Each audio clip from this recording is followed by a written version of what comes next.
আজ আমরা দেখতে চলেছি 2014 সালে রিলিজ হওয়া একটি অসাধারণ মুভি, যার নাম হলো ইন্টু দ্য স্টর্ম। এটি মূলত একটি সার্ভাইভাল ডিজাস্টার মুভি, যেখানে প্রকৃতির এক ভয়ানক রূপকে দেখানো হয়েছে। বর্তমানের আধুনিক যুগে প্রকৃতির ব্যাপারে কোনো কিছুই আর আমাদের অজানা নেই। এমনকি অনেকে তো এটাও দাবি করে যে মানুষ নাকি চাইলে প্রকৃতিকে নিয়ন্ত্রণ করতে পারে, কিন্তু প্রকৃতি যখন তার সীমা পার করে ভয়ানক হয়ে ওঠে আর সবকিছুকে একদম ধ্বংস করে দেয়, তখন মানুষ অথবা প্রযুক্তি কোনো কিছুই আর প্রকৃতিকে নিয়ন্ত্রণ করতে পারে না, বরং তারা নিজেরাই হারিয়ে যায় প্রকৃতির ধ্বংসলীলায়। এমনই এক ভয়ানক প্রকৃতির গল্প বলবো আজ, যেটা মুহূর্তের মধ্যেই হিংস্র হয়ে সম্পূর্ণ পৃথিবীকে দুমড়ে মুচড়ে মাটির সঙ্গে মিশিয়ে দিয়েছিল। আর প্রকৃতির এমন ভয়ানক পরিস্থিতি মোকাবেলা করে মানুষ কি সার্ভাইভ করতে পেরেছিল, সেটাই আমরা দেখব এই মুভিটিতে। তাহলে চলুন ঘুরে আসা যাক প্রকৃতির এক হিংস্র রূপ থেকে। তো গল্পটি শুরু হয় আমেরিকার একটি ছোট্ট শহরে, যেখানে আমরা কয়েকজন বন্ধুদেরকে একসঙ্গে দেখতে পাই। তারা সবাই ছিল কলেজ স্টুডেন্ট, আর তারা একটি গাড়িতে করে কোনো এক জায়গার উদ্দেশ্যে যাচ্ছিল। এখানে তারা সবাই মিলে অনেক আনন্দ ফুর্তি করছিল। এদিকে বাহিরে আজকে প্রচণ্ড বৃষ্টি হচ্ছিল। তো কিছু দূর যাওয়ার পর তারা দেখতে পায় যে রাস্তার পাশের একটি টাওয়ারের মধ্যে থাকা ইলেকট্রিসিটি থেকে সেখানে বিদ্যুৎ স্পৃষ্ট হচ্ছে। তো এই দৃশ্য দেখে তাদের মধ্য থেকে একজন বন্ধু বাহিরে বেরিয়ে আসে। সে তার মোবাইলের ক্যামেরা বের করে সেখানে ভিডিও করতে শুরু করে। কিন্তু যখনই সেখানে আকাশে বিদ্যুৎ চমকায়, তখন তারা সবাই পরিষ্কারভাবে একটি দৃশ্য দেখতে পায়। তারা দেখতে পায় যে তাদের থেকে কিছুটা দূরে বিশাল বড় এক টর্নেডো হচ্ছে। আবছা আলোতে তারা বুঝতে পারে যে টর্নেডো হয়তো তাদের দিকেই ধেয়ে আসছে। এটা দেখে তারা সবাই অনেক ভয় পেয়ে যায়, আর তারা তাড়াতাড়ি করে কোনো মতে তাদের গাড়ি স্টার্ট দিয়ে সেখান থেকে পেছোতে শুরু করে। কিন্তু সেই টর্নেডো ছিল অনেক শক্তিশালী, এবং টর্নেডোটি এতটাই দ্রুত গতিতে এগোচ্ছিল যে মুহূর্তের মধ্যেই তাদের গাড়িটি টর্নেডোর কবলে পড়ে যায়। টর্নেডোটি তাদের সবাইকেই গ্রাস করে ফেলে, আর মুহূর্তের মধ্যেই তাদের গাড়িটি একদম তছনছ হয়ে যায়। এবার পরের দৃশ্যে আমরা থিয়েটার্স নামক একটি টিম দেখতে পাই, যারা কিনা তাদের পুরো টিম নিয়ে গাড়িতে করে কোনো এক জায়গার উদ্দেশ্যে যাচ্ছিল। তারা মূলত ছিল একটি স্টর্ম চেজার্স টিম। তারা ফিল্ম তৈরি করে, তবে কোনো সাধারণ ফিল্ম নয়। আসলে এই টিমটি বিভিন্ন জায়গায় জায়গায় গিয়ে টর্নেডোর লাইভ ডকুমেন্টারি ফিল্ম তৈরি করে। তারা একদম সরাসরি বাস্তবধর্মী টর্নেডোগুলো তাদের ক্যামেরায় রেকর্ড করে এবং পরবর্তীতে সেটাকে ডকুমেন্টারি ফিল্ম বানিয়ে রিলিজ করে। কিন্তু শুধু টর্নেডোই নয়, সেই সাথে তারা ঝড়, তুফান, জলোচ্ছ্বাস অর্থাৎ যে কোনো ধরনের প্রাকৃতিক দুর্যোগ নিয়েও ডকুমেন্টারি তৈরি করে। এবার আমরা এই টিমের 3 জন সদস্যকে দেখতে পাই। তারা হলো টিমটির ক্যামেরা অপারেটর, যাদের নাম হলো জেকাব, লুকাস এবং ড্যারেল। তাদের টিমে আরও 2 জন সদস্য ছিল। একজন হলো মেটেরোলজিস্ট এলিসন এবং আরেকজন হলো পিট। এলিসনের কাজ ছিল সবসময় আবহাওয়ার ব্যাপারে খবরাখবর রাখা, অর্থাৎ কখন কোন স্থানে ঝড়, তুফান, টর্নেডো হচ্ছে সেই সমস্ত বিষয়ে নজর রাখা। আর পিট ছিল তাদের ডিরেক্টর। তো এই 5 জন মিলেই ছিল তাদের পুরো টিম। আর তারা যে গাড়িতে করে বিভিন্ন জায়গাতে যায়, সেখানেই তাদের কাজে সমস্ত জিনিস রয়েছে। এরপর আমরা দেখতে পাই যে পিট তার গাড়ির ভেতরে বসে নিউজ দেখছিল। নিউজটিতে বলা হচ্ছিল যে গতকাল রাতে ওকলাহোমা নামক একটি জায়গাতে ভয়ানক এক জলোচ্ছ্বাস হয়েছিল, যেটা ধীরে ধীরে বিশাল এক টর্নেডোতে রূপ নিয়ে একদম মানুষের লোকালয়ে চলে আসে। আর সেই সময় সেখানকার একটি রাস্তাতে 4 জন বন্ধু একটি গাড়িতে করে যাচ্ছিল, কিন্তু হঠাৎ করেই তারা সবাই সেই টর্নেডোর কবলে পড়ে যায়। আর টর্নেডোটি এতটাই শক্তিশালী ছিল যে তাদের সম্পূর্ণ গাড়িটিকে দুমড়ে মুচড়ে গুড়িয়ে দেয়, যার ফলে সেখানেই তাদের 4 বন্ধুর মৃত্যু হয়। আর এরা ছিল সেই 4 জন কলেজ স্টুডেন্ট, যাদেরকে আমরা মুভির শুরুতেই দেখেছিলাম। আর পিট যখন সেখানে এই নিউজটি দেখতে পায়, তখন সে বিরক্ত হওয়ার পাশাপাশি অনেক রাগান্বিত হচ্ছিল, কারণ প্রায় 1 বছর হতে চলেছে, আর এই 1 বছরের মধ্যে তারা কোনো ধরনের ডকুমেন্টারি ফিল্ম তৈরি করতে পারেনি। এমনকি গতকালকের এত বড় সুযোগটাও তারা হাতছাড়া করে ফেলেছে। এবার পিট তখন ওয়াকিটকির মাধ্যমে এলিসনকে বলে, আমরা প্রায় 1 বছর ধরে কোনো ধরনের ফিল্ম তৈরি করতে পারিনি, আর গতকাল রাতে আমাদের হাতে সুযোগ থাকা সত্ত্বেও আমরা সেটা মিস করে ফেলেছি। তাই এখন থেকে খুব ভালোভাবে খবর রাখবে যে কখন কোথায় কি হচ্ছে, যাতে করে কোনো সুযোগ আমাদের হাতছাড়া হয়ে না যায়। এবার এলিসন এখানে পিটকে জানায় যে কিছুক্ষণ আগে সে একটি সংকেত পেয়েছে, আর সেটা হলো খুব শীঘ্রই সিলভারস্টোন নামক একটি জায়গাতে অনেক বড় একটি ঝড় আসতে চলেছে, আর এটা তাদের জন্য অনেক বড় একটি সুযোগ হতে পারে। এখনও তাদের হাতে সিলভারস্টোনে পৌঁছানোর মতো অনেক সময় রয়েছে, তাই তারা চাইলেই এখন সিলভারস্টোনের দিকে রওনা দিতে পারে। তো এলিসনের কথা মতো তারা সবাই তখন সিলভারস্টোনের দিকে রওনা হয়। এবার আমরা ডনি নামক একটি ছেলেকে দেখতে পাই, যে কিনা ক্যামেরা অন করে কিছু ভিডিও শুট করছিল। ডনির পরিবারে তারা মোট 3 জন সদস্য ছিল, আর তারা হলো সে, তার বাবা এবং তার একমাত্র ছোট ভাই। তার ছোট ভাইয়ের নাম হচ্ছে টেরি, আর বাবার নাম ছিল গ্রেপ। আসলে ডনির মা অনেক বছর আগেই মারা গিয়েছে। মারাত্মক একটি অ্যাক্সিডেন্টের ফলে তার মৃত্যু হয়েছে। তাই এখন ডনির আপন বলতে রয়েছে শুধুমাত্র তার বাবা এবং ছোট ভাই। ডনি কিছুদিন আগেই হাই স্কুল পাশ করেছে। তবে ডনি এবং টেরি দুই ভাই একই স্কুলেই লেখাপড়া করত, আর তাদের স্কুলের নাম ছিল সিলভারস্টোন হাই স্কুল। কিছুদিন পরেই তাদের স্কুলের একটি বড় অনুষ্ঠান ছিল, আর তারা দুই ভাই মিলে স্কুলের অনুষ্ঠানের জন্য একটি স্পেশাল ভিডিও তৈরি করছিল, যেটাকে বলা হয় টাইম ক্যাপসুল ভিডিও। আসলে টাইম ক্যাপসুল ভিডিও হচ্ছে এমন এক ধরনের ভিডিও যেটাকে সময়ের উপর নির্ধারণ করে তৈরি করা হয়। অর্থাৎ বর্তমান সময়ে ঘটে যাওয়া ঘটনাগুলো ক্যামেরাতে রেকর্ড করা হয় ভবিষ্যতে সেটাকে দেখার জন্য, যাতে করে মানুষের স্মৃতি তাজা হতে পারে। তো তারা দুই ভাই এই ধরনের একটি ভিডিও তৈরি করছিল। আর এখানে আমরা জানতে পারি যে তারা দুই ভাই যে স্কুলে পড়ত, অর্থাৎ সিলভারস্টোন হাই স্কুলের ভাইস প্রিন্সিপাল হচ্ছে তাদের বাবা। তাই গ্র্যাজুয়েশন সেরেমনির জন্য তাদেরকেই টাইম ক্যাপসুল ভিডিও বানাতে বলা হয়েছে। আর এই কয়েকদিনের মধ্যেই তারা কোনোমতে তাদের টাইম ক্যাপসুল ভিডিওটি তৈরি করে ফেলেছে, এবং আজকেই ছিল তাদের স্কুলের গ্র্যাজুয়েশন সেরেমনির দিন। এরপর আমরা দুজন ব্যক্তিকে দেখতে পাই। তাদের মধ্যে একজনের নাম ছিল ডঙ্ক এবং আরেকজনের নাম ছিল র্যাবিস। পেশায় তারা ছিল ভ্লগার। তারা আসলে বিভিন্ন ঝুঁকিপূর্ণ জায়গাতে গিয়ে ভ্লগ তৈরি করত, আর ইন্টারনেটে বিভিন্ন ঝুঁকিপূর্ণ ভিডিও দেয়া তাদের দুজনের শখ ছিল। তাই তারা খুঁজে খুঁজে পৃথিবীর সেই সমস্ত জায়গাতে যায় যেখানে তাদের জীবনের ঝুঁকি রয়েছে, আর সেই সমস্ত জায়গাতে গিয়ে তারা অনেক মজা করে ভিডিও তৈরি করে। তো আজকে তারা বাইকের সাহায্যে বিভিন্ন ঝুঁকিপূর্ণ স্ট্যান্ড করে দেখাতে চাইছিল, যেটার জন্য তারা সেখানে আগুন জ্বালায়, আর সেই আগুনের উপর দিয়ে তারা বাইক চালিয়ে ভিডিও শুট করছিল। আর তারা এখানে সবকিছু অনেক এনজয় করছিল। কিন্তু ঠিক সেই সময় রাস্তার পাশ দিয়ে একটি গাড়ি যাচ্ছিল। তারা তখন দেখতে পায় যে এই গাড়িটি হলো থিয়েটার স্টিমের গাড়ি, অর্থাৎ যারা ঝড় তুফান, জলোচ্ছ্বাস, টর্নেডো এই সমস্ত জিনিসের লাইভ ডকুমেন্টারি ভিডিও তৈরি করে। তো তাদের এই গাড়িটি দেখে তারা দুই বন্ধু অনেক বেশি খুশি হয়ে যায়। এমনকি তারা অনেক এক্সাইটেডও ছিল, কারণ তারা খুব ভালো করেই জানত যে থিয়েটার স্টিমও অনেক ঝুঁকিপূর্ণ ভিডিও শুট করে থাকে, যেটা তাদের ভিডিওর সঙ্গে অনেক সিমিলার একটি টপিক।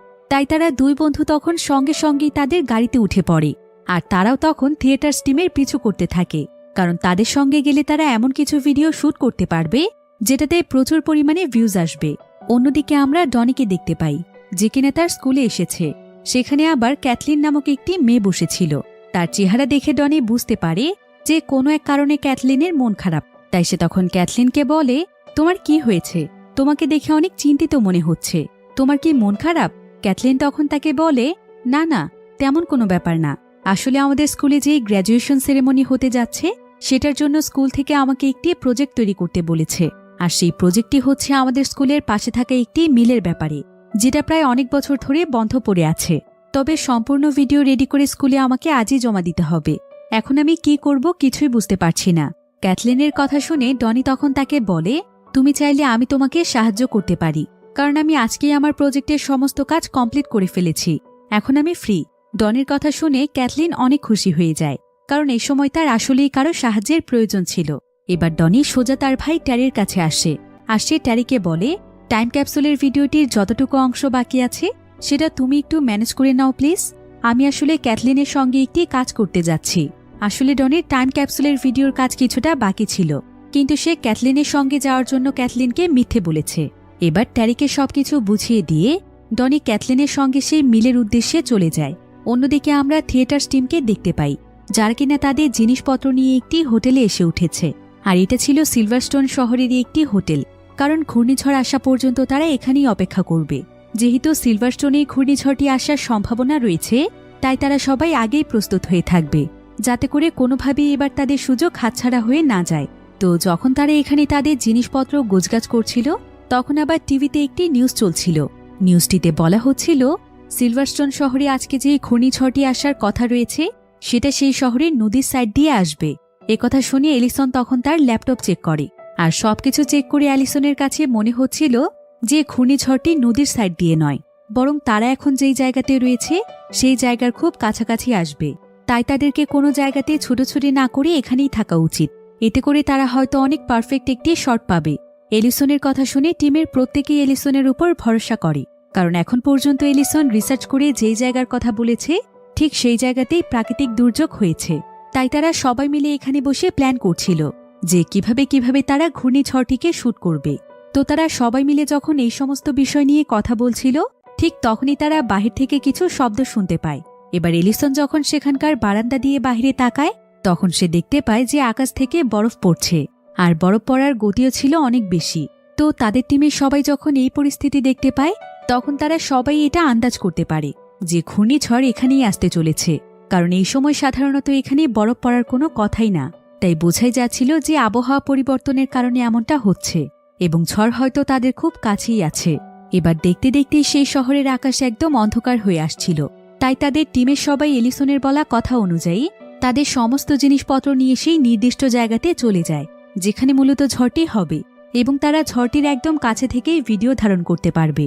তো তারা তাড়াতাড়ি করে সেই জায়গাতে এসে গাড়ি থেকে নেমে পড়ে, আর তারা খুব ভালোভাবে চারিদিকটা দেখতে থাকে। আর এখানে আকাশের পরিস্থিতি দেখে তারা আন্দাজ করতে পারছিল যে খুব শীঘ্রই এখানে ঘূর্ণিঝড়টি আসতে চলেছে। তাই এখনই তাদেরকে সবকিছু রেডি করে প্রস্তুত থাকতে হবে। কিন্তু ঠিক তখনই সেই জায়গাতে একটি গাড়ি আসে, আর এটা ছিল সেই দুজন ব্লগারের গাড়ি, অর্থাৎ ডঙ্ক এবং র্যাবিস তাদেরকে পিছু করতে করতে এখানে চলে এসেছে। কিন্তু তাদের টিমের সবাই যেই জায়গাতে দাঁড়িয়েছিল, তারা দুজন সেই জায়গা পার হয়ে আরো বেশি সামনে যেতে থাকে, আর তারা প্রচুর পরিমাণে এক্সাইটেড হয়ে সেখানে গান গাইতে থাকে। এদিকে কিছুক্ষণের মধ্যে সেখানে ঘূর্ণিঝড় শুরু হয়ে যায়, আর থিয়েটার টিমের সবাই যখন এটা দেখতে পায়, তখন তারা ক্যামেরা অন করে সেটার ভিডিও করতে থাকে। অন্যদিকে ডঙ্ক এবং র্যাবিস সেই ঘূর্ণিঝড়টির একদমই কাছে চলে যায়, আর তারা গাড়িতে নেমে সেখানে অনেক এনজয় করতে থাকে। র্যাবিস সেখানে ফোনে ভিডিও করছিল, আর ডঙ্ক সেখানে লাফাচ্ছিল। তারা দুজনই তখন সিদ্ধান্ত নেয় ঘূর্ণিঝড়টির আরও একটু কাছে যেতে, কারণ এতে করে ভিডিওটি যতটা ইন্টারেস্টিং হবে, ইন্টারনেটে তাদের ভিউজও অনেক বেশি হবে। এভাবে করে ঘূর্ণিঝড়টির কাছে যেতে যেতে ঘূর্ণিঝড়টি তখন তাদের কাছে চলে আসে, যার ফলে ঘূর্ণিঝড়টি তাদের দুজনকেই গ্রাস করে ফেলে। এবার থিয়েটার টিমের সবাইও তাদের গাড়িতে চড়ে ঘূর্ণিঝড়টির একদমই কাছে চলে যায়, যাতে করে ঘূর্ণিঝড়টি একদম তাদের গাড়ির উপর দিয়ে যেতে পারে। এতে করে তাদের ভিডিওটি একদম সুন্দর আসবে।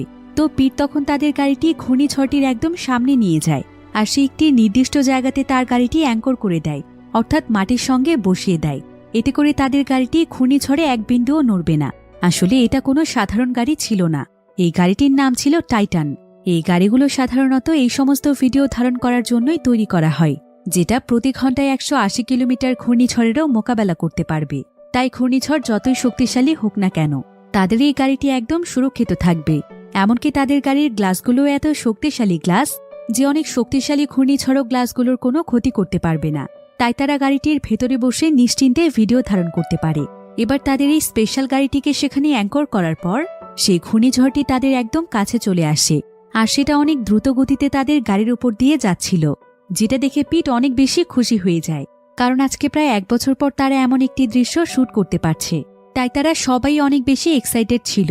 এবার ঝড়টি তাদের গাড়ির উপর দিয়ে চলে যাওয়ার পর তারা বুঝতে পারে যে এটা আস্তে আস্তে বিশাল বড় এক টর্নেডোতে পরিণত হচ্ছে, এবং এই ঝড়টি এখন আর সোজা যাচ্ছে না, বরং এটা তার দিক পরিবর্তন করে অন্য আরেকটি জায়গাতে যাচ্ছে।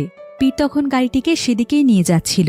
এদিকে এলিসন এখানে তাদেরকে বলে যে ঘূর্ণিঝড়টি এখন সিলভারস্টোন হাই স্কুলের দিকে যাচ্ছে, আর এটা মানুষের অনেক ক্ষতি করতে পারে, কারণ সেই জায়গাটি ছিল অনেক লোকালয় সম্পূর্ণ এলাকা। তাই তারা তখন সেদিকে যাওয়ার সিদ্ধান্ত নেয়, যাতে করে তারা মানুষকে সাহায্য করতে পারে। অন্যদিকে সেই স্কুলে গ্র্যাজুয়েশন সেরেমনি শুরু হয়েছিল, আর সেখানে সমস্ত স্টুডেন্টরা উপস্থিত ছিল। এমনকি সেখানে ডনি এবং ট্যারির বাবা গ্রেভও ছিল। তারা সবাই মিলে এই মুহূর্তটিকে অনেক এনজয় করছিল। কিন্তু ঠিক তখনই সেখানকার আবহাওয়া একদম খারাপ হয়ে যায়। সেখানে বৃষ্টি এবং প্রচণ্ড জোরে বাতাস বইতে থাকে, আর বাতাসটি এতটাই শক্তিশালী ছিল যে তারা বাতাস এবং ধুলোবালির জন্য ভালোভাবে চোখ খুলতে পারছিল না। তাই টিচাররা তখন তাদের স্টুডেন্টদেরকে নিয়ে স্কুলের ভেতরে চলে যাচ্ছিল। তারা সবাই কোনো মতে স্কুলের ভেতরে গিয়ে সেখানকার দরজা বন্ধ করে দেয়, কিন্তু ততক্ষণে বাহিরে প্রচণ্ড জোরে ঘূর্ণিঝড় শুরু হয়ে যায়, যার ফলে দেখা যায় অনেক শক্তিশালী বাতাসের কারণে একটি গাছ মাটি থেকে উপড়ে উড়ে এসে স্কুলের মেইন গেটের গ্লাস ভেঙে ফেলে, যার ফলে সেখানকার প্রত্যেকেই অনেক ভয় পেয়ে যায়, কারণ এই দৃশ্য দেখে তারা আন্দাজ করতে পেরেছিল যে এই ঘূর্ণিঝড়টি কতটা শক্তিশালী। তো সেই গ্লাস ভেঙে যাওয়ায় স্কুলের ভেতরেও বাতাস আসতে থাকে, তবে এই বাতাসের গতি কোনো স্বাভাবিক গতি ছিল না, যার ফলে সবাই সেখানে ছুটোছুটি করে কোনো মতে লুকিয়ে পড়ে। কিন্তু ততক্ষণে সেখানে প্রচণ্ড রকমের বাতাস বইতে থাকে, যার ফলে লাইব্রেরিতে যত বই খাতা ছিল সেই সমস্ত কিছু বাতাসের সঙ্গে উড়ে চলে যাচ্ছিল। কিন্তু তারা সবাই কোনো মতে তাদের মাথায় হাত দিয়ে নিচু হয়ে বসেছিল। আর কিছুক্ষণ পরে যখন সেখানে বাতাস থেমে যায়, তখন তারা সবাই কিছুটা স্বাভাবিক হয় কিন্তু গ্রেভ এখানে তার দুই ছেলে ডনি এবং টেরিকে খুঁজছিল, আর সে কিছুক্ষণের মধ্যেই টেরিকে সেখানে পেয়েও যায়। কিন্তু অনেক খোঁজাখুঁজি করেও গ্রেভ এখানে ডনিকে কোথাও দেখতে পাচ্ছিল না। এতে সে অনেক দুশ্চিন্তায় পড়ে যায়। তাই সে তখন তার ছোট ছেলে ট্যারিকে বলে, ট্যারি, তুমি কি ডনিকে দেখেছ? আমি সমস্ত জায়গাতে খুঁজেও তাকে কোথাও দেখতে পাচ্ছি না। ট্যারি তখন গ্রেভকে বলে, আসলে সেরেমনি শুরু হওয়ার আগে ভাইয়া আমার কাছে এসেছিল, আর সে আমাকে বলেছে যে সে তার বান্ধবী ক্যাথরিনের সাথে কোথাও যাচ্ছে কোনো একটি প্রজেক্টের উপর কাজ করার জন্য। তখন থেকেই তার সঙ্গে আর আমার দেখা হয়নি। কথা শুনে সঙ্গে সঙ্গে গ্রেভ ডনিকে ফোন করে, আর ডনি যখন ফোনটি রিসিভ করে তখন গ্রেভ যেন তার মাঝে প্রাণ ফিরে পায়। গ্রেভ তখন তার কাছে জানতে চায় যে বিপদের সময় সে কোথায় আছে। ডনি তখন তাকে বলে যে সে আসলে তার বান্ধবী ক্যাথরিনের সঙ্গে পেপার মিলে এসেছে একটি প্রজেক্টের উপর কাজ করার জন্য, আর সে সেখানে একদম সুরক্ষিত রয়েছে। তাই গ্রেভ যেন তাকে নিয়ে দুশ্চিন্তা না করে। কিন্তু গ্রেভ এখানে তাকে বলতেই যাচ্ছিল যে এইমাত্র তাদের স্কুলের উপর দিয়ে একটি টর্নেডো চলে গিয়েছে, আর সেটা খুব শীঘ্রই পেপার মিলের দিকেই যাচ্ছে, তাই তারা যেন সেখান থেকে সরে যায়। কিন্তু গ্রেভ এখানে ডনিকে এই কথা বলার আগেই ফোনটি কেটে যায়। গ্রেভ অনেক চেষ্টা করার পরও ডনির সঙ্গে আর যোগাযোগ করতে পারছিল না, কারণ ঘূর্ণিঝড়ের কারণে হয়তো নেটওয়ার্ক কানেকশনে সমস্যা হয়েছে। এদিকে ডনি এবং ক্যাথলিন তখন আবারও তাদের প্রজেক্টের কাজে ব্যস্ত হয়ে পড়ে। কিন্তু ঠিক তখনই তারা বাহিরে ঝড়ের আওয়াজ শুনতে পায়। তবে তারা এখানে কোনো কিছু বুঝে ওঠার আগেই মিলটির উপর সেই টর্নেডো চলে আসে, যার ফলে মিলের ছাদ থেকে শুরু করে সবকিছু একদম দুমড়ে মুচড়ে যাচ্ছিল। ক্যাথলিন এবং ডনি এতে অনেক ভয় পেয়ে যায়। কিন্তু সেই টর্নেডো এতটাই শক্তিশালী ছিল যে এটা মুহূর্তের মধ্যেই এই পেপার মিলটিকে দুমড়ে মুচড়ে দেয়, আর সম্পূর্ণ পেপার মিল তাদের দুজনের উপর ভেঙে পড়ে। এর কিছুক্ষণ পর ঘূর্ণিঝড়টি সেখান থেকে চলে যায়। তবে দেখা যায় সৌভাগ্যবশত ক্যাথলিন এবং ডনি বেঁচে আছে। তারা বড় একটি দেয়ালের নিচে আশ্রয় নিয়েছিল, যার ফলে তাদের দুজনের তেমন কোনো ক্ষতি হয়নি। তবে ক্যাথলিন তার পায়ে আঘাত পেয়েছিল। এবার ডনি যখন এখানকার চারিপাশটা দেখে তখন সে বুঝতে পারে যে তারা দুজন এখানে চাপা পড়েছে, আর এই ধ্বংসস্তূপের নিচ থেকে এখন তাদের বেরোনোর কোনো রাস্তা ছিল না। অন্যদিকে গ্রেভ ডনির সাথে অনেকবার যোগাযোগ করার চেষ্টা করে, কিন্তু যখন সে এতে ব্যর্থ হয় তখন সে ট্যারিকে নিয়ে ডনিকে খুঁজতে বের হয়। অন্যদিকে আমরা থিয়েটার টিমকে দেখতে পাই, যারা কিনা একটি জায়গাতে তাদের গাড়ি নিয়ে দাঁড়িয়েছে, কারণ তারা সবাই মনে করছিল যে ঝড় হয়তো শেষ হয়ে গিয়েছে। কিন্তু অ্যালিসন এখানে আবহাওয়ার পরিস্থিতি দেখে সবাইকে বলে যে খুব শীঘ্রই আরও ভয়ানক একটি টর্নেডো আসতে চলেছে, আর এটা হবে এই টর্নেডো থেকে কয়েকগুণ বড় এবং শক্তিশালী। তার উপর আবার সবচাইতে ভয়ানক বিষয় হচ্ছে এর পরের বার শুধুমাত্র একটা নয়, বরং অনেকগুলো টর্নেডো একসঙ্গে আসতে পারে।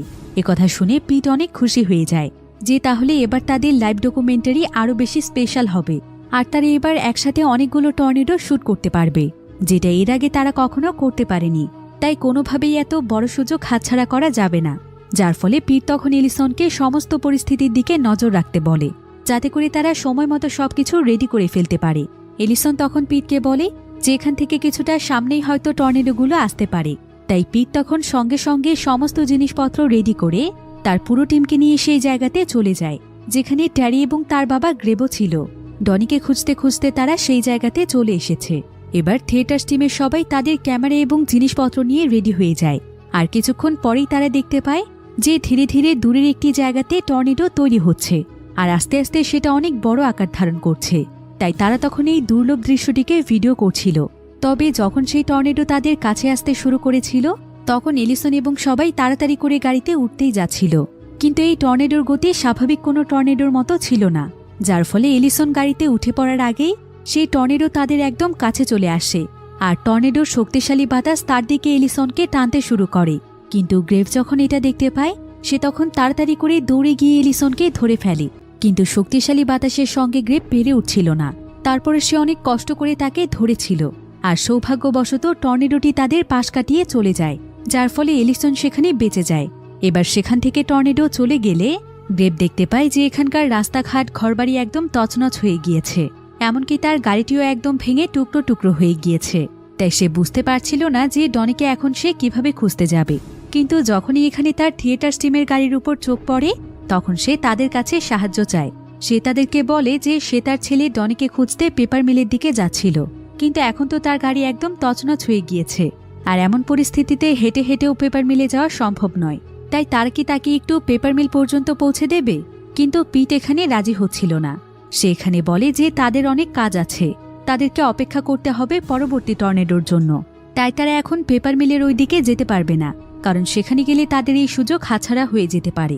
কিন্তু এলিসন তখন বলে, সমস্যা নেই, আমাদেরকে এখন পেপার মিলের দিকেই যেতে হবে, কারণ ঘূর্ণিঝড় সেদিকেই এগিয়ে যাচ্ছে। তাই গ্রেফকে সেখানে ছেড়েও দেয়া যাবে আর আমাদের ভিডিওরও কাজ হয়ে যাবে। এরপর তারা সবাই মিলে তখন রওনা হয় পেপার মিলের উদ্দেশ্যে। অন্যদিকে আমরা ডনি এবং ক্যাথলিনকে দেখতে পাই। তারা দুজন যেই ধ্বংসস্তূপের নিচে ফেসে গিয়েছে সেখানে এখন আস্তে আস্তে পানি চলে আসছিল, আর সেই জায়গাটি পানি দিয়ে একদম ভর্তি হয়ে যাচ্ছে, কারণ সেই মিলের মধ্যে বিশাল বড় এক পানির পাইপলাইন ছিল, যেটা টর্নেডোর কারণে ফেটে গিয়েছে। তাই সেখানে প্রচুর পরিমাণে পানি ঢুকছিল, যার ফলে পানি ধীরে ধীরে একদম তাদের গলা পর্যন্ত উঠে গিয়েছে। ক্যাথলিন এখানে তার ফোনটি খুঁজে পেয়েছিল, কিন্তু ফোনের মধ্যে পানি ঢুকে যাওয়ায় ফোনটি নষ্ট হয়ে গিয়েছে, তাই সে কারো সঙ্গে যোগাযোগ করতে পারছিল না। অন্যদিকে থিয়েটার টিমের সবাই যখন পেপার মিলের দিকে এগিয়ে যাচ্ছিল, ঠিক তখনই তারা দূরে বিশাল বড় এক টর্নেডো দেখতে পায়, যেটা সবকিছু একদম দুমড়ে মুচড়ে দিয়ে এগিয়ে চলে যাচ্ছে। আর দেখতে দেখতেই চারিদিক থেকে একের পর এক টর্নেডো তাদের দিকেই আসছিল। টর্নেডোগুলো এখানে মুহূর্তের মধ্যেই পুরো শহরকে তছনছ করে দিতে থাকে। তারপরে এখানে থিয়েটার টিম সামনের দিকে এগিয়ে যাচ্ছিল, কিন্তু ঠিক তখনই হঠাৎ করে একটি টর্নেডো তার দিক পরিবর্তন করে, আর সেটা থিয়েটার টিমের গাড়ির একদম পেছনে চলে আসে। আর সেই টর্নেডোটি সেখানকার রাস্তা একদম ভেঙে ফেলছিল। এতে গাড়িতে থাকা সবাই কিছুটা ভয় পেয়ে যায়, কারণ তাদের গাড়িটি এখানে অ্যাঙ্কর করা ছিল না। তাই এই টর্নেডো থেকে বাঁচতে গিয়ে গাড়িটি তখন সেখানে উল্টে যায়, আর ততক্ষণে টর্নেডোটি অন্যদিকে চলে যায়। এদিকে তাদের গাড়িটি উল্টে যাওয়া সত্ত্বেও এখানে তারা সবাই সুরক্ষিত ছিল। এরপর আমরা পুরো শহরের পরিস্থিতি দেখতে পাই। দেখতে দেখতে শহরের প্রত্যেকটি জায়গাতে এক এক করে টর্নেডো আসছিল। কোথাও কোথাও তো আগুনের টর্নেডো হচ্ছিল, আর সেই টর্নেডো যেই জায়গা দিয়ে যাচ্ছিল সেই জায়গাটিকেই জ্বালিয়ে পুড়িয়ে ছারখার করে দিচ্ছিল। এই সমস্ত ভয়ানক দৃশ্য দেখে মানুষ একদম আতঙ্কিত হয়ে পড়ছিল, আর তারা নিজেদের জীবন বাঁচানোর জন্য এদিক ওদিক ছুটোছুটি করছিল। এদিকে রাস্তার মধ্যে একটি গাড়িতে আগুন লেগেছিল, আর সেটার উপর যখন একটি টর্নেডো চলে আসে তখন সেই টর্নেডো নিজের মধ্যে সেই আগুনকে টেনে নেয়, যার ফলে সেটাও একটি আগুনের টর্নেডোতে পরিণত হয়ে যায়। আর এই দৃশ্যটি দেখতে পেয়ে পিট তখন এটাকে শ্যুট করার জন্য মরিয়া হয়ে পড়ে, কারণ এটা ছিল অনেক দুর্লভ একটি দৃশ্য। আর এই দৃশ্যটি শ্যুট করছিল জেকাব। তবে এই দৃশ্যটিকে আরও ভালোভাবে ধারণ করার জন্য জেকাব সেই টর্নেডোর কাছে চলে যায়, কিন্তু এটা তার জন্য মোটেও কোনো ভালো সিদ্ধান্ত ছিল না, কারণ সে যখন সেই টর্নেডোর কাছ থেকে ফিরে আসতে যাচ্ছিল তখন সেই টর্নেডো আরও বেশি শক্তিশালী হয়ে ওঠে, আর সেটা জেকাবকেও তার মধ্যে টেনে নেয়, যার ফলে জেকাব সেই আগুনের মধ্যে পড়েই মারা যায়। এই দৃশ্য দেখে পিট এবং তার পুরো টিম অনেক ভয় পেয়ে যায়, কিন্তু তারা জেকাবের জন্য অনেক কষ্টও পায়, আর তারা বুঝতে পারে যে এই পরিস্থিতি এখন তাদের জন্য কতটা ঝুঁকিপূর্ণ। তাই তারা সবাই মিলে তখন দৌড়ে একটি চার্চের মধ্যে চলে যায়, যেটা সেখানকার কাছেই ছিল। তো এরপর যখন তারা সবাই মিলে চার্চে বসেছিল তখন আমরা দেখতে পাই এলিসনের অনেক মন খারাপ ছিল। আসলে জেকাবের মৃত্যুতে সবচাইতে কষ্ট পেয়েছিল এলিসন, কারণ জেকাব ছিল এলিসনের সবচাইতে কাছের বন্ধু, যার সাথে সে বহু বছর ধরে কাজ করছে। তাই জেকাবের মৃত্যুর জন্য এলিসন এখানে পিটকে দোষী মনে করছিল। সে এখানে পিটকে উদ্দেশ্য করে বলে, আপনার শুধু সবসময় ভালো একটি ফুটেজ চাই, মানুষ বাঁচবে নাকি মরবে সেদিকে আপনার কোনো খেয়ালই থাকে না। আপনার কাছে কি আমাদের জীবনের কোনো মূল্য নেই? ঠিক আছে, আমরা একটা কাজ করি, কিন্তু আমাদের কাজ হচ্ছে গাড়িটিকে অ্যাঙ্কর করে তারপরে ফুটেজ নেয়া। তবে আপনি সেটা না করে জেকাবকে ঝুঁকির মধ্যে ফেলেছেন, আর আপনার জন্যই ও মারা গিয়েছে। আপনি একটা স্বার্থপর মানুষ। কিন্তু ঠিক তখনই ড্যারেল এখানে এলিসনকে বলে, তুমি পিটকে কিছু বলো না, এখানে তার কোনো দোষী ছিল না, বরং সব দোষ আমার। আমি বারবার জেকাবকে কাছে গিয়ে ভিডিও করতে বলছিলাম, আমার জন্যই সে সেই আগুনের টর্নেডোর দিকে এগিয়ে গিয়েছে। কিন্তু বিশ্বাস করো, আমিও বুঝতে পারিনি যে জেকাব এভাবে মারা যাবে, কারণ এর আগেও আমরা অনেক টর্নেডোর কাছ থেকে ভিডিও করেছি, কখনো আমাদের সঙ্গে এমনটা ঘটেনি। তাই এটা একটা দুর্ঘটনা, এই সব কিছু ভুলে যাও। এরপর পরিস্থিতি কিছুটা স্বাভাবিক হলে এলিসন তখন গ্রেব এবং ট্যারিকে নিয়ে সেই পেপার মিলের সামনে চলে যায়, আর সেখানে গিয়ে তারা দেখতে পায় যে পুরো পেপার মিল একদম ধ্বংস হয়ে গিয়েছে, আর সেখানকার একটি পাইপলাইন ফেটে গিয়েছে। কিন্তু তারা বুঝতে পারছিল না যে ড্যানি এবং ক্যাথলিন কোথায়। আর ঠিক এমন সময় গ্রেভ সেখানে একটি হাত দেখতে পায়। হাতটি দেখে গ্রেভ বুঝতে পারে যে ডনি এবং ক্যাথলিন ধ্বংসস্তূপের নিচে চাপা পড়েছে। তাই গ্রেভ তখন আস্তে আস্তে সেখানকার ধ্বংসস্তূপ সরানোর চেষ্টা করছিল, যাতে করে সে তাদের দুজনকে বের করে আনতে পারে। তবে তারা দেখতে পায় যে ডনি এবং ক্যাথলিন যেই জায়গাতে বন্দী হয়ে আছে সেখানে এখন পুরোপুরিভাবে পানি দিয়ে ভর্তি হয়ে গিয়েছে। তাই খুব তাড়াতাড়ি তাদেরকে বের করে আনতে না পারলে তারা দুজনেই সেখানে পানিতে ডুবে মারা যাবে। আর তাদেরকে বের করার জন্য একটিই রাস্তা ছিল, সেটা হচ্ছে অনেক ভারী একটি লোহাকে সেখান থেকে সরানো। আর গ্রেভ এবং ট্যারি অনেক সময় ধরে সেটাকে সরানোর চেষ্টা করছিল, কিন্তু শত চেষ্টা করেও তারা সেখানে ব্যর্থ হয়। আর ঠিক তখনই ট্যারির মাথায় একটি আইডিয়া আসে। সে তখন সেখানে একটি ফ্যান নিয়ে আসে, আর সেই ফ্যানের সাহায্যে খুব সহজেই সেই লোহাটিকে সরিয়ে ফেলে। আর সামনে ছিল ক্যাথলিন। তারা তখন ক্যাথলিনকে সেখান থেকে উপরে তুলে আনে, কিন্তু সেখানে তারা ডনিকে দেখতে পাচ্ছিল না। টনি ভেতরেই রয়ে গিয়েছে। এতে তারা সবাই অনেক দুশ্চিন্তায় পড়ে যায়। এরপর গ্রেপ তখন তার সন্তানকে বাঁচাতে পানিতে নেমে পড়ে। সে পানির মধ্য দিয়ে সোজা নিচে চলে যায়। ডনি আসলে সেখানে নিঃশ্বাস না নিতে পেরে অজ্ঞান হয়ে গিয়েছিল। গ্রেপ তখন তাড়াতাড়ি করে ডনিকে সেখান থেকে উপরে তুলে আনে, কিন্তু ডনি এখানে কোনো ধরনের রেসপন্স করছিল না, এমনকি সে নিঃশ্বাসও নিচ্ছিল না। গ্রেভ এতে একদম অস্থির হয়ে পড়ে, আর সে ডনির জ্ঞান ফিরিয়ে আনার চেষ্টা করতে থাকে। আর গ্রেভ যখন ডনিকে এখানে সিপিআর দেয়, ঠিক তখনই সঙ্গে সঙ্গেই ডনির জ্ঞান ফিরে আসে। এতে গ্রেভ এবং ডনির ভাই ট্যারি অনেক খুশি হয়ে যায়। তারা এখানে ডনিকে জড়িয়ে ধরে কাঁদতে থাকে, কারণ তারা ভেবেছিল ডনি মারা গিয়েছে। এরপর ঠিক তখনই পিট তার পুরো টিম নিয়ে সেখানে চলে আসে, আর সে সবাইকে তার গাড়িতে উঠতে বলে, কারণ তারা এখন একটি সুরক্ষিত জায়গাতে যাবে। তাই তারা সবাই তখন পিটের গাড়িতে উঠে পড়ে। এবার যখন তারা রাস্তা দিয়ে যাচ্ছিল, তখন তারা বিভিন্ন জায়গাতে বেশ কয়েকটি টর্নেডো দেখতে পায়। তবে দুটো টর্নেডো দেখে তারা প্রচণ্ড রকমের ভয় পেয়ে যায়, কারণ এই দুটো টর্নেডো ছিল সবচাইতেই ভয়ানক টর্নেডো। কারণ এই দুটো টর্নেডো মিলে একসঙ্গে একটি E5 টর্নেডো তৈরি করতে যাচ্ছে। আসলে প্রত্যেকটি টর্নেডোর আকার এবং শক্তি অনুযায়ী তাদের নিজস্ব কিছু ক্ষমতা রয়েছে, আর সেটার উপর ভিত্তি করে টর্নেডোকে প্রায় 6টি ভাগে ভাগ করা হয়। এবং এই টর্নেডোর ভাগটি হয় E0 থেকে E5 পর্যন্ত। আর E5 ছিল টর্নেডোর সবচাইতে ভয়ানক রূপ। আর এই টর্নেডোতে বাতাসের গতি থাকে 320 কিলোমিটার প্রতি ঘন্টায়, যেটা সবকিছু একদম ধ্বংস করে দিতে পারে। আর এই টর্নেডো সচরাচর দেখা যায় না। আর পিট এখানে এই টর্নেডোর ব্যাপারে সবাইকে বলছিল। এরপর দেখা যায় যে এই টর্নেডোটি সিলভারস্টোন হাই স্কুলের দিকে যাচ্ছে। একথা শুনে গ্রেভ অনেক ভয় পেয়ে যায়, কারণ স্কুলের সমস্ত বাচ্চাদেরকে গ্রেভ সেখানেই লুকিয়ে থাকতে বলেছিল।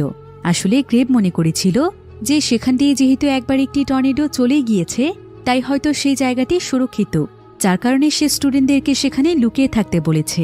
এবার গ্রেভ তখন পিট এবং তার পুরো টিমকে নিয়ে তাদের স্কুলে পৌঁছে যায়, আর তারা সেখানে খুব তাড়াতাড়ি একটি বাসের ব্যবস্থা করে। এরপর স্কুলের ভেতরে যেই সমস্ত স্টুডেন্টরা আশ্রয় নিয়েছিল, গ্রেভ এবং পিটের পুরো টিম তাদের সবাইকে নিয়ে সেই বাসে উঠে পড়ে। এবার তারা সবাই মিলে সেখান থেকে একটি সুরক্ষিত জায়গার উদ্দেশ্যে রওনা দেয়। এরপর রাস্তাতে তারা দেখতে পায় যে অনেক মানুষই তাদের গাড়ি নিয়ে সুরক্ষিত জায়গাতে আশ্রয় নিতে যাচ্ছে। তাছাড়া সকলেই নিউজের মাধ্যমে জানতে পেরেছিল যে E5 টর্নেডো এখানেই আসতে চলেছে, তাই প্রত্যেকেই তাদের জীবন বাঁচানোর জন্য সেই জায়গাটি ছেড়ে যাচ্ছিল। তাই সম্পূর্ণ রাস্তাতেই গাড়ি ছিল। এবার তারা সবাই যখন পেছনে তাকায়, তখন তারা দেখতে পায় যে সেই ভয়ানক টর্নেডোটি এই জায়গাটির একদম কাছে চলে এসেছে। সম্পূর্ণ জায়গাটি একদম ধূসর কালো বর্ণের হয়ে গিয়েছে, আর টর্নেডোটিকে দেখে বোঝাই যাচ্ছিল যে এটা শক্তিশালী হয়ে উঠতে খুব বেশি সময় নেই। আর দেখতে দেখতে সেই টর্নেডোর ঘোরার মাত্রা সেখানে আরও দ্রুত হতে থাকে, যার ফলে সেখানে থাকা বাড়িঘর, রাস্তাঘাট সবকিছু একদম দুমড়ে মুচড়ে যায়। আর এভাবে করে সবকিছু ধ্বংস করতে করতে টর্নেডোটি সামনে এগিয়ে যাচ্ছিল। এদিকে সেই বড় টর্নেডোর পাশাপাশি আশেপাশে ছোট ছোট টর্নেডোও ছিল, যার ফলে দেখা যায় যে হঠাৎ করে অনেক বড় একটি টাওয়ার সেই রাস্তার একদম মাঝখানে এসে ভেঙে পড়ে, যে রাস্তা দিয়ে গ্রেভ এবং পিটরা যাচ্ছিল। যার ফলে সেই সম্পূর্ণ রাস্তা একদম ব্লক হয়ে যায়। কোনো গাড়ি আর সেই রাস্তা দিয়ে যেতে পারছিল না। এতে করে সেখানে থাকা সবাই একদম আতঙ্কিত হয়ে পড়ে। তারা বুঝতে পারছিল না যে তারা এখন এই জায়গা ছেড়ে কিভাবে পালাবে। তাদের হাতে এতটাও সময় ছিল না যে তারা সবাই মিলে দৌড়ে এখান থেকে চলে যাবে। এদিকে ততক্ষণে টর্নেডোটি তাদের দিকে এগিয়ে আসছিল, তাই তাড়াতাড়ি কোনো ব্যবস্থা করা না গেলে তারা সবাই এই টর্নেডোর কবলে পড়ে মারা যাবে। তারা তখন সেখানকার আশেপাশে লুকিয়ে পড়ার কোনো জায়গা খুঁজছিল, কিন্তু সেখানে লুকোনোর মতো কোনো কিছুই ছিল না। তবে ঠিক এমন সময় তারা সেখানে একটি ম্যানহোল দেখতে পায়, তাই তারা সিদ্ধান্ত নেয় যে তারা সবাই মিলে সেখানেই লুকিয়ে পড়বে। এরপর তারা এক এক করে সবাই সেই ম্যানহোলের নিচ দিয়ে একটি জায়গাতে চলে যায়। তারা মাটির নিচে সেই জায়গাটিতে আশ্রয় নেয়, আর উপর থেকে তারা ম্যানহোলের ঢাকনা বন্ধ করে দেয়। এরপর দেখা যায় যে টর্নেডো এখন আরও অনেক বেশি শক্তিশালী হয়ে উঠেছে, আর এখন তো এটা জাহাজ, বিমান সহ সবকিছু নিজের সঙ্গে উড়িয়ে নিয়ে যাচ্ছে। এরপর দেখা যায় বাতাসে একটি ট্রাক অনেক জোরে উড়ে গিয়ে সেই ম্যানহোলের একটি নেটের মধ্যে সজোরে আঘাত করে, যেখানে তারা লুকিয়েছিল, যার ফলে সেই নেটটি তখন ছুটেই যাচ্ছিল। অন্যদিকে ম্যানহোলের উপরেই ঢাকনাটিও সরে গিয়েছে। এদিকে পিট তখন সবাইকে বাঁচানোর জন্য সেই জায়গা থেকে বাইরে বের হয়ে সেই নেটটিকে রক্ষা করার চেষ্টা করছিল। সে তার গাড়িটিকে সেই নেটের সামনে এসে দাঁড় করিয়ে রাখে, যাতে করে কোনোভাবেই টর্নেডো ভেতরে যেতে না পারে। আর কিছুক্ষণের জন্য তার এই পদ্ধতি কাজও করে, কিন্তু কিছুক্ষণ পরেই সেখানে সেই E5 টর্নেডো চলে আসে। আর এটা এত পরিমাণ শক্তিশালী ছিল যে পিটের গাড়িটিও এই টর্নেডোর সঙ্গে পেরে ওঠে না। আর দেখতে দেখতে সেই টর্নেডো পিট এবং তার গাড়িটিকে নিজের মধ্যে টেনে নেয়। আর সেই টর্নেডোর মধ্যে ঘুরতে ঘুরতে পিটের গাড়ি একদম আকাশে পৌঁছে যায়। আর পিট যখনই সামনের দিকে তাকায় তখন সে সেখানে সূর্যের আলো দেখতে পায়। কিন্তু ঠিক তখনই সেই টর্নেডো পিটের গাড়িটিকে সোজা আকাশ থেকে নিচে ফেলে দেয়, যার ফলে সেখানেই পিট মারা যায়। অন্যদিকে আমরা গ্রেভ এবং বাকি সবাইকে দেখতে পাই, যারা কিনা এখনও সেই আন্ডারগ্রাউন্ডেই রয়েছে। তো গ্রেভ যখন সেখান থেকে বাহিরে তাকায় তখন সে দেখতে পায় যে আস্তে আস্তে টর্নেডো অনেকটাই কমে এসেছে। আর দেখতে দেখতে মুহূর্তের মধ্যেই টর্নেডো পুরোপুরিভাবে সেখানে মিলিয়ে যায়। এতে তারা সবাই যেন স্বস্তি ফিরে পায়। এরপর যখন তারা সেখান থেকে বাইরে আসে তখন তারা দেখতে পায় যে তাদের শহর এখন আর শহর নেই, বরং এটা এখন একটি ধ্বংসস্তূপে পরিণত হয়ে গিয়েছে। তাদের শহরের সবকিছু একদম মাটির সঙ্গে মিশে গিয়েছে। কিন্তু এই সমস্ত পরিস্থিতি এখন তাদেরকে মেনে নিতে হবে। এরপর দেখা যায় ট্যারি, গ্রেভ এবং ডনি মিলে তাদের সেই টাইম ক্যাপসুল ভিডিওটি শ্যুট করছিল। আর এখানে তারা সার্ভাইভ করা নানা মানুষের কাছ থেকে ইন্টারভিউ নিচ্ছিল, তাদের নিজের মুখ থেকে তাদের পরিস্থিতি সম্পর্কে শুনছিল। আর সেগুলো তারা তাদের টাইম ক্যাপসুল ভিডিওর জন্য রেকর্ড করছিল, যাতে করে এই ভয়ানক স্মৃতি থেকে তারা শিক্ষা গ্রহণ করতে পারে এবং ভবিষ্যতে তারা এটাকে কাজে লাগাতে পারে। এমনকি এই ঘটনার শুরু থেকে পিট যে রেকর্ডগুলো করেছিল সেই সমস্ত ভিডিও ফুটেজগুলো সে এলিসনের কাছে দিয়েছিল। তাই পিটের সেই ডকুমেন্টারিও পুরোপুরিভাবে তৈরি হয়ে যায়। আর এটাই ছিল পিটের স্বপ্ন, যে অনেক শক্তিশালী একটি প্রাকৃতিক দুর্যোগের ডকুমেন্টারি তৈরি করা, যাতে করে সে একজন গ্রেট ডিরেক্টর হিসেবে খেতাব পায়। আর তার এই স্বপ্ন আজকে পূরণ হয়ে গিয়েছে। এবার মুভির শেষ দৃশ্যে আমরা দেখতে পাই যে ডঙ্ক এবং র্যাবেশ গাছের সঙ্গে ঝুলে আছে। আর আশ্চর্যের ব্যাপার হচ্ছে তারা এখনও বেঁচে আছে, অর্থাৎ তারা সেই সময় মারা যায়নি। আর এখানে আমরা দেখতে পাই যে তাদের দুজনের হাতেই ক্যামেরা ছিল, আর ক্যামেরার মাধ্যমে তারা শুরু থেকেই সমস্ত কিছু ভিডিও করেছিল, যেটার ভ্লগ তারা ইন্টারনেটে ছাড়বে। আর এত ইন্টারেস্টিং একটি ভিডিও তাদের ক্যামেরাতে রেকর্ড করতে পারায় তারা দুজনেই এখানে অনেক খুশি ছিল। এরা আসলে হচ্ছে আমাদের দেশের টিকটকারদের মতো, অর্থাৎ মরে যাবে তারপরও ভিডিও বন্ধ করা যাবে না। যাই হোক, গল্পটি কেমন লেগেছে সেটা কমেন্ট করে জানাতে ভুলবেন না। দেখা হবে পরবর্তী নতুন কোনো ভিডিওতে। সে পর্যন্ত সকলেই ভালো থাকুন, সুস্থ থাকুন। আল্লাহ হাফেজ।